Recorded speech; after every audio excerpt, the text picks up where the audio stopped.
Hello guys, and welcome back to another For Honor Heroes build video. Today's hero is the Warden, and the mode we're focused around is Breach Defense. So let's go ahead and get into the 3 perk selection for this mode and hero.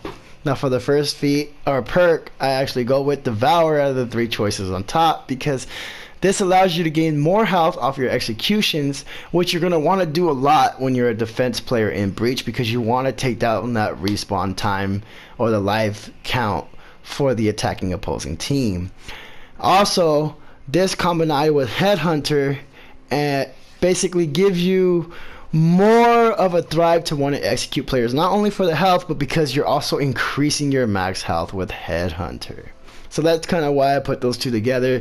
Angus and Shields Up kind of does give you a good increase. It's honestly, I thought Shields Up and Aegis, I forgot how to say it already, is a good bonus. I thought would be together, but literally 20% of 15 is 3, so you're only getting an 18 health shield. You're literally getting 3 more points on your shield from Aegis or however we say it. And that's why I decided to go with Headhunter and Devour instead, because Headhunter is at least giving me 16, and if I wanted to, I could go with Shields Up and Headhunter. It's going to give me a total of 31 health. You know what I'm saying? But yes, that's just for another build. But right here, Devour for the first choice of perks. The second choice, I go with Endurance, because this gives you more of ability to do more moves and feints and combos with your character once you start gaining renown levels to reduce the cost of your stamina.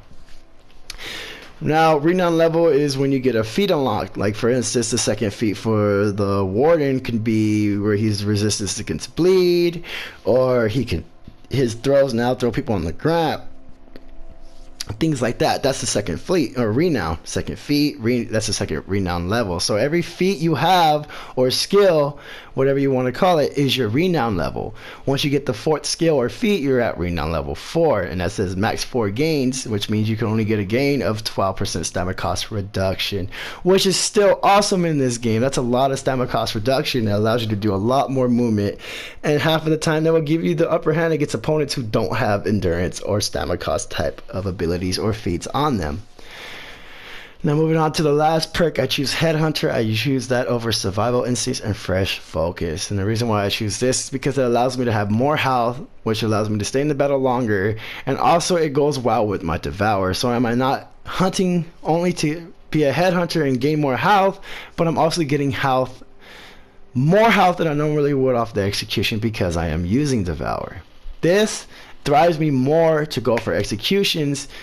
Half of the time you forget that you have Headhunter and you gotta get executions to get that max health, but Devour pushes you to do it more. Plus, you want to take out players by executing them and not letting them get revived in Breach Defense. So this is a nice build and setup in my opinion.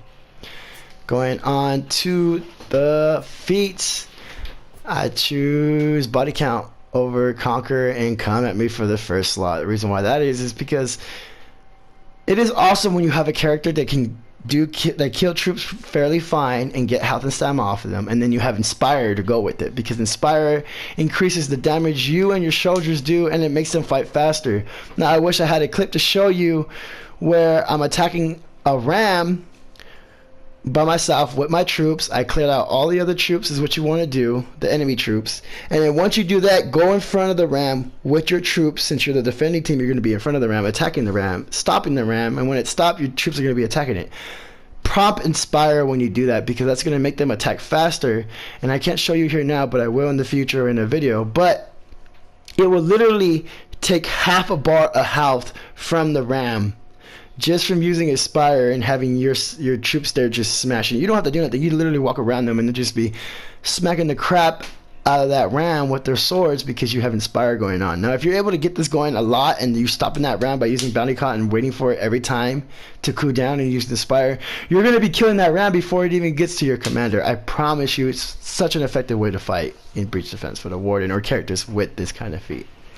Now I choose that over Conquer, because Conquer requires you to It has capture zones. When you're a defense breach player, you're not capturing zones. You're trying to prevent the enemy team from capturing your zones.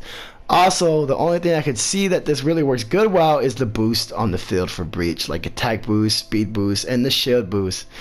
It will make your the attack boost last longer, granting you higher damage for a long period of time, and it'll make you faster if you use the boots to move faster around. Now the shield, it can't make the shield last longer. Once you pick up the shield, you have the shield. It has its own life bar. It starts depleting as you take damage.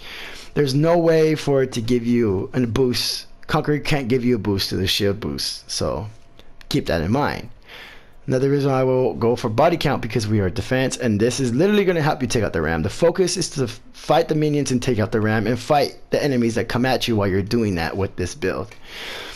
You come at me, you gain more renown, which allows you to unlock your feats faster. It gives you more heals on kills. You don't have to execute, you just have to kill.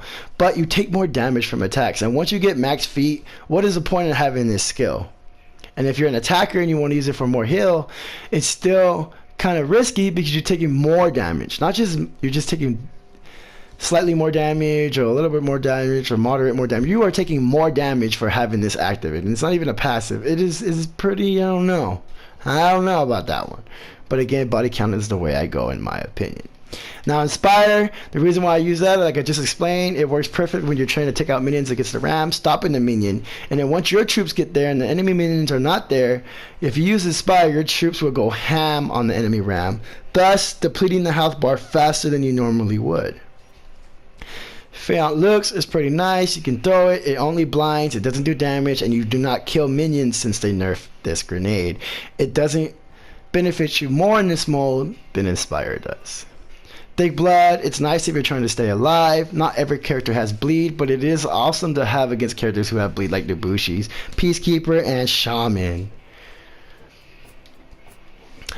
Going on to the third feat, I use Second Wind. I use that over Progno Mortis, and I use that over Takedown. Reason why I use this is because we're going to be fighting against the ram, which means you're not really going to be close to a healing zone, or you might be, but to prevent yourself from having to keep running back and forth to the heal zone, every time you take out a horde of minions, you can always use Second Wind. And your troops, you're getting health and stamina from killing troops, so this allows you to be able to sustain your position at the enemy's ram. Progno Mortis, it's a temporary grenade. You can use it, you can miss, you can end up taking 2 or 3, 4 troops out with it. You can use it to damage players that are getting friends, but it won't guarantee you a kill. It just takes a moderate amount of damage. Half the time, if you throw this at the wrong amount of time and the enemies have a lot of health, you will give all the opposite team revenge. So be a little careful with that one. It's not really, in my opinion, the best perk or feat to go with for breach attack. Takedown is pretty fun. You make the enemies fall to the ground when you if you throw them. Half of the time, who is guard breaking with Warden? You're probably going to get it if you're doing your bash combo, which is most likely going to happen. But you might get 1 or 2, and then the feat will be on cooldown, and you got to wait for it to activate again. Being able to have health and sustain your position at the ram, in my opinion, is the best way to go for this mode and character. Now the last feat, I choose Starlight Banner, and the reason why I choose that over Catapult and Morale Booster is because you can use this to heal your commander. So if your commander is taking damage, every time you use this, if you do happen to get this on the second gate, just wait to use it. Wait to use this fort feat only when your commanders have taken damage, and you can use it. Once you can use it as soon as you can. Heal your commander so that it can come back again before your commander dies, and you can keep healing your commander and make the battle last as long as possible, because your goal is to either make the time run out on the opponent team so you can win, or deplete all of their respawns and preventing them from destroying or killing your commander.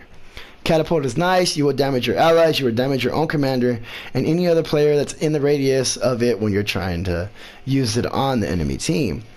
Also, they nerfed it so the team also can not only see the radius, but they also hear the sound that the catapult is coming, and they also have about 5 to 10 seconds to move away from the radius. Awesome, but not. Just kidding. April Fools, even though it's over. But it is not awesome. Like, they need to do it where, yeah, maybe the enemy team can hear the catapult, but they shouldn't be allowed to see where we're going to land the catapult or see where the catapult is targeted. Us as allies and your teammates should, but the enemy team should not be able to see where the catapult's going to go. I feel that that will give us more advantage, and that will make the catapult a useful skill again. Morale booster, it improves your damage for you and your allies, which would be nice if you want to keep proxying this as much as you can to take out the enemy team, depleting their lives or their spawn count. But when you get to your commander and nobody has no way of healing you, or they're smashing your commander, being able to heal your commander and your allies in that fight, or protecting your commander, in my opinion, is going to go more farther for you and your team than Morale Booster will in this mode. That is it for the Warden in Breach Defense. I really hope you guys enjoy. I hope you guys are hyped for Season 11, which is tomorrow night. Or tomorrow, and I'm going to be streaming it live, so I really hope to catch you guys there. Go ahead and leave comments down. I've really been enjoying your guys' feedbacks on my build videos. I appreciate you guys so much, and it's just been motivating me to do more. So our road to complete builds for all the heroes is here. Just go ahead and let me know what heroes you need and want me to look and work on, and that you're looking forward to in the comments down below. And until next time, thank you so much for taking your time to watch, guys. I'll talk to you guys later.